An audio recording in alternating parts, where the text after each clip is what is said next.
You say I am fine every day believing it proves your strength. But psychologically, this is not resilience. It is a survival mechanism where your brain numbs itself to protect a dangerously depleted nervous system. You stare at your phone watching messages pile up, too exhausted to type a single reply. You stay in bed not because you need sleep, but because waking life feels unbearably heavy. Masking this silent exhaustion will eventually trap you in profound isolation.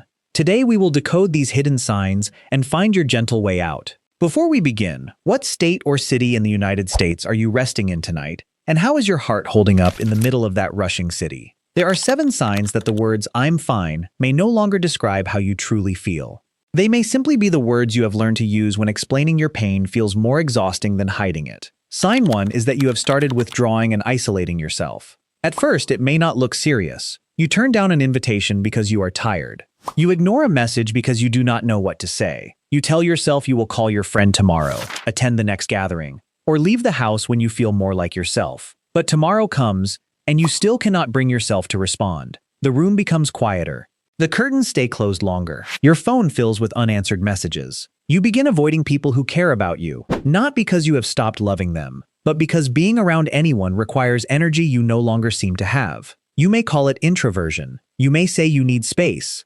And sometimes, solitude truly is healthy. There is nothing wrong with needing time alone to rest and recover. But restorative solitude leaves you feeling calmer and more connected to yourself. Depression-driven isolation usually leaves you feeling heavier, more ashamed, and even less capable of returning to the world.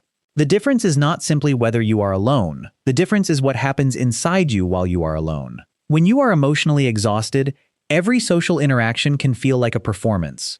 You must smile at the right moments. You must answer simple questions. You must pretend to be interested. You must reassure people that nothing is wrong, even when something inside you is slowly collapsing. Eventually, maintaining that mask becomes too difficult, so you withdraw. For a few hours, the isolation feels like relief. No one is asking questions. No one is watching your face.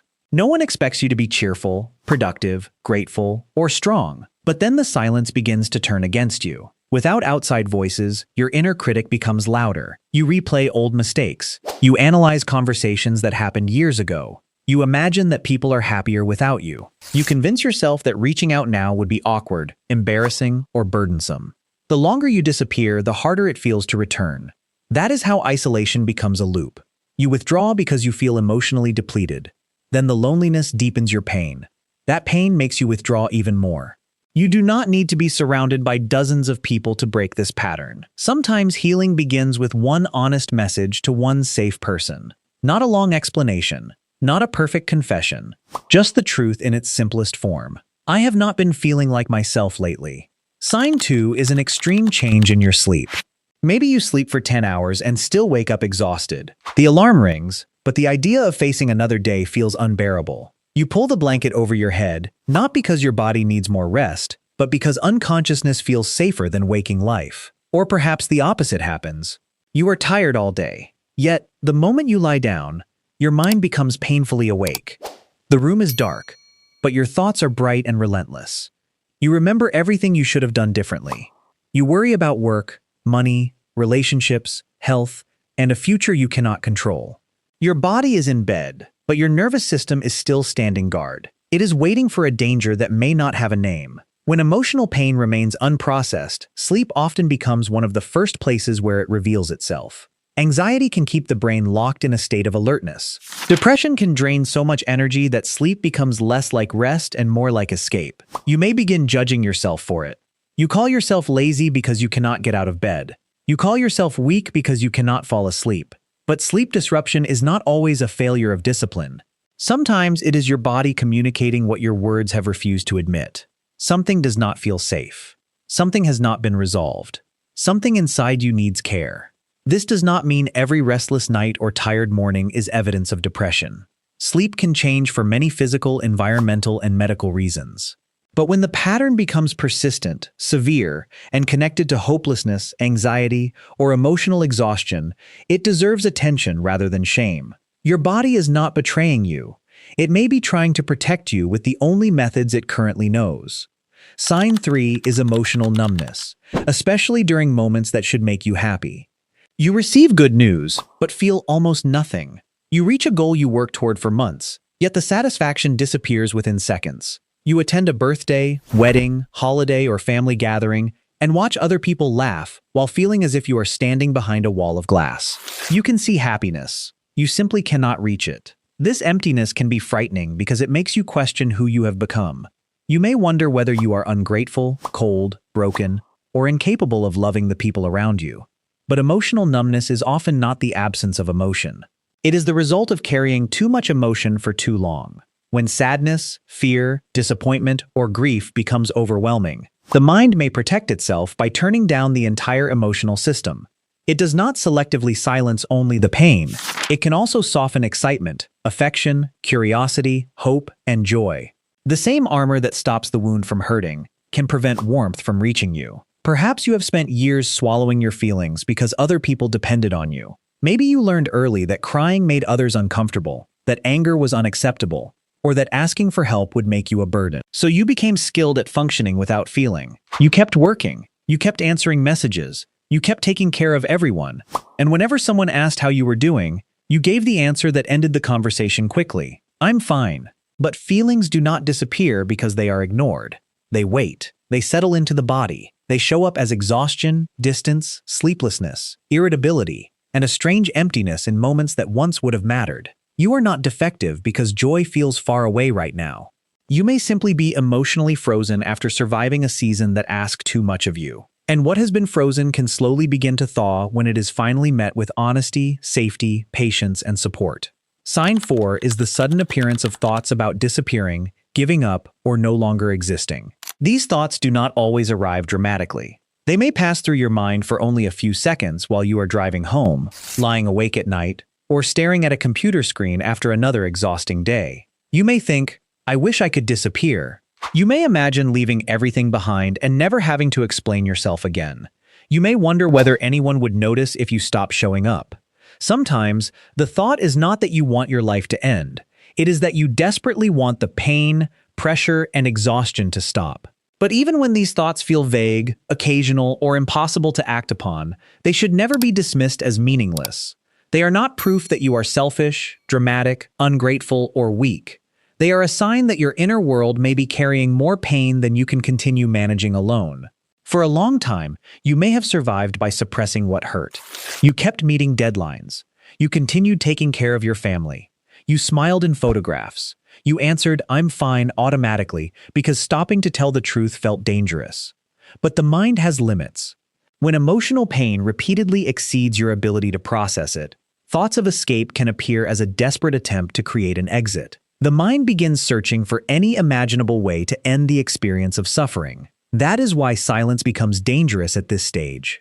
You may fear that telling someone will frighten them. You may worry that they will overreact, judge you, or treat you differently. You may tell yourself that other people have bigger problems, so you should handle this on your own. But you do not have to prove that your pain is severe enough to deserve help. You do not have to wait until you are certain you might act on these thoughts. You do not have to reach the edge before asking someone to stand beside you. If thoughts of harming yourself, ending your life, or disappearing are becoming stronger, more frequent, or more specific, please tell someone immediately. Contact a trusted person, a mental health professional, a crisis service, or emergency support in your area. Move away from anything you could use to hurt yourself, and do not remain alone with the crisis. If you can reach another person, the most important thing in that moment is not explaining everything perfectly. It is staying. It is allowing someone else to help carry the next minute, the next hour, or the next night until the intensity begins to pass. Your pain may be telling you that nothing can change, but pain is not always a reliable narrator. A crisis can make the future feel permanently closed, even when possibilities still exist beyond what you can currently see. Sign 5 is that you constantly repeat the words, I'm fine to yourself, even when your body and emotions are telling you otherwise. Denial can look like strength from the outside. You go through a breakup and tell yourself it was not a big deal. You experience rejection and immediately begin listing reasons why you never cared. Your workload becomes unbearable, but you insist that everyone is stressed and you simply need to work harder. You minimize every wound before it has time to speak. Perhaps this habit began because acknowledging pain once felt unsafe. Maybe your family valued toughness and treated vulnerability as weakness. Maybe no one listened when you tried to express your feelings. Maybe you learned that being useful, calm, and low maintenance was the best way to remain loved. So you adapted. You became the person who could handle anything. But denial does not remove emotional pain. It postpones it. Every ignored disappointment, swallowed resentment, and unspoken grief remains somewhere in the nervous system. Over time, these unfinished emotions can emerge in ways that seem unrelated to the original wound. You suddenly explode because someone leaves a dish in the sink. You begin crying over a small mistake at work. You feel intense anger when a friend changes plans. You become irritated by people you love and cannot explain why their presence feels unbearable. The reaction may seem irrational, but the emotion is often older than the moment that triggered it. The dish was not the real problem. The changed plan was not the entire wound. The small mistake simply opened a door that had been holding back months or years of unacknowledged pressure. You can hide your emotional reality from other people. You may even hide it from your conscious mind. But your nervous system continues recording what happened. Healing begins when "I'm fine" is replaced by something more honest. I am functioning, but I am hurting. I am managing, but I feel overwhelmed. I do not fully understand what I am feeling, but I know I am not okay. Truth does not make you weaker. It gives your pain a shape. And when pain has a shape, it can finally be understood, shared, and treated. Sign 6 is that you are being consumed by insecurity and self-hatred. Your inner voice may have become so critical that you barely notice its cruelty anymore. You look in the mirror and immediately search for flaws. You make one mistake and call yourself a failure. Someone else succeeds, and instead of feeling inspired, you use their achievement as evidence that you are falling behind. You begin attaching your worth to a future condition. You will finally be enough when you lose weight, when you earn more money, when someone chooses you, when you receive the promotion, when you become more attractive, productive, confident, or successful. Until then, you treat yourself like an unfinished person who has not yet earned the right to feel peaceful. But every time you reach one goal, the finish line moves. The achievement brings relief for a moment, but it cannot heal the belief beneath it. Because the deeper wound was never truly about what you accomplished. It was the belief that your existence required constant proof. You were not born hating yourself. That voice was learned. And anything learned can slowly be questioned, challenged, and replaced. You can begin by noticing when that voice speaks and asking a simple question. Would I say these words to someone I love? If the answer is no, then those words are not discipline. They are emotional violence disguised as motivation. You do not need to become perfect before you deserve kindness. You do not need to achieve something extraordinary before your life has value.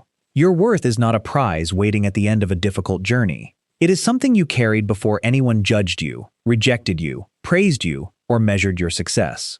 The goal is not to wake up tomorrow and suddenly love every part of yourself. Healing rarely happens that quickly. The goal is to stop participating in your own destruction, to speak to yourself with a little less cruelty, to recognize that being imperfect does not make you unworthy of peace. Sign 7 is that you are no longer truly living. You are only surviving. You wake up already waiting for the day to end. You count the hours until you can leave work. You spend the week dreaming about the weekend. But when it finally arrives, you have no energy to do anything except lie down, scroll through your phone, and try not to think. Sunday evening comes, and the heaviness returns.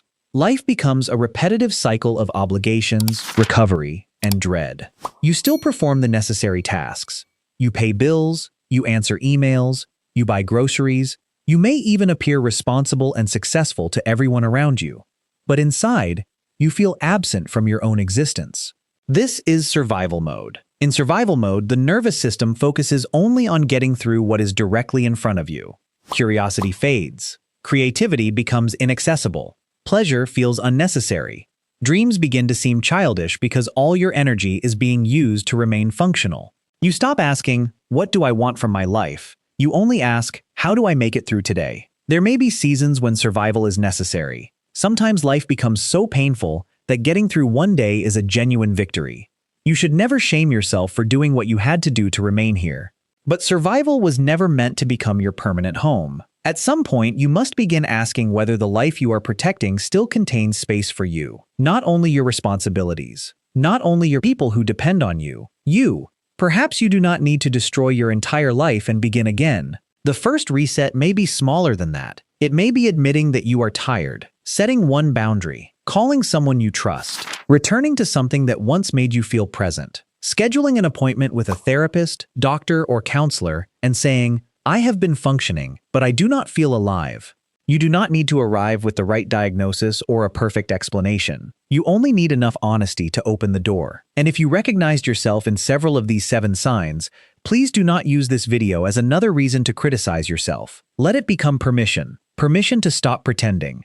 Permission to acknowledge that the version of you who keeps saying, "I'm fine," may be exhausted from carrying everything alone. There is no shame in needing support. Human beings were never designed to process every loss, pressure, disappointment, and fear in isolation. Being helped does not erase your strength. Sometimes asking for help is the first time your strength is finally used to protect you instead of everyone else. You are not weak because life has become heavy. You are not broken because joy feels distant. And you are not beyond healing because you have spent a long time in survival mode. The life inside you may be quiet, but it has not disappeared. It may only be waiting for a safer place to return. If this message described a part of your story, consider sharing that story in the comments. You do not have to explain everything. Even one honest sentence may help another person realize they are not alone. And subscribe if you would like more conversations that make space for the feelings we are often taught to hide. You have said "I'm fine" long enough. Perhaps today can be the day you begin telling yourself the truth.